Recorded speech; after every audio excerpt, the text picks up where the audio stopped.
Assalamualaikum and a very good day. My name is Aina Mansara binti Zainizam. I am 16 years old and I'll be representing my school, Rantau Panjang Secondary School, and joining the selection of Nilam representative at the district level. Knowing a little bit about me, I was born in Klang, and the first child among two siblings and aspired to be a competent female Prime Minister. As part of my achievement, I am ranked second in ISL Nilam out of 40 secondary school and 92 primary school, and also the president of the Protein Club in 2022. Most of the time, I spend my time reading books. I can always read books for hours and hours and let myself escape from this hectic world and get into my imaginary world.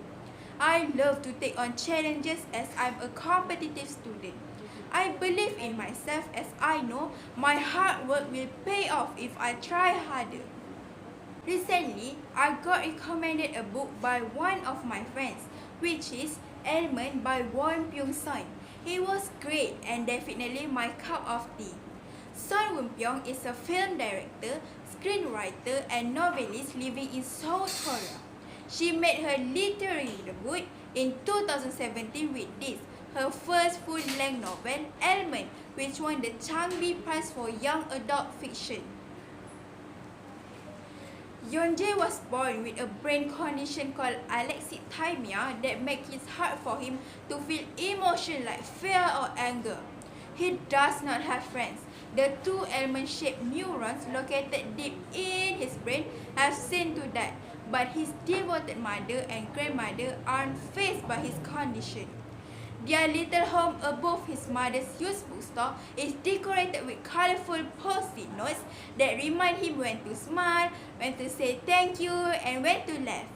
Yeonjae grows up content, even happy, with his small family in this quiet, peaceful space.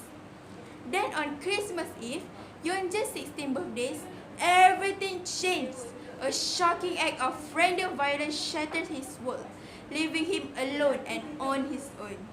Struggling to cope with his loss, Yeonjae retreats into silent isolation until troubled teenager Gon arrives at his school and begins to bully Yeonjae.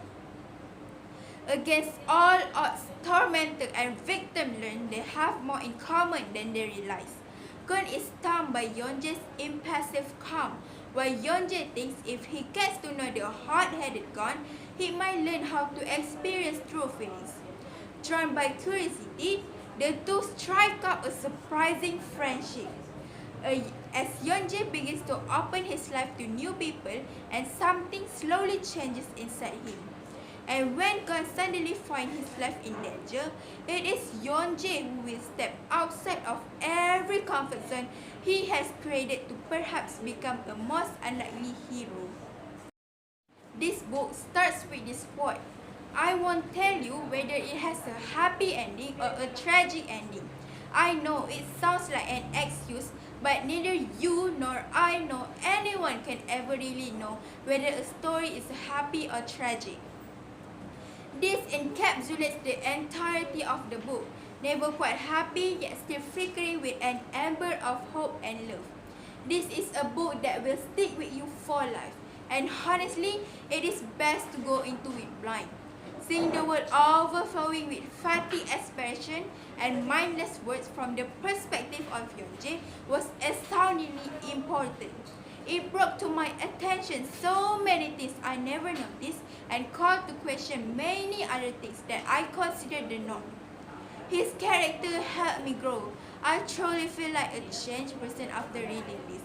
The characters will flow in more ways than one, but isn't that everyone? Yeonjae tragedy hit me in the gut like a truck, and I felt for him so much through the book. Otherwise, there are so many life lessons portrayed in this book. One of the main messages is always live your life despite your disability. I like the subtleties of the main character's development and how the people around him help him relate to himself and those around him in various ways. Everyone read a book, it would be this one.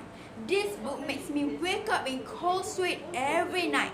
wondering how many gems I will never have the honor to read because of the language barrier. Thank you so much.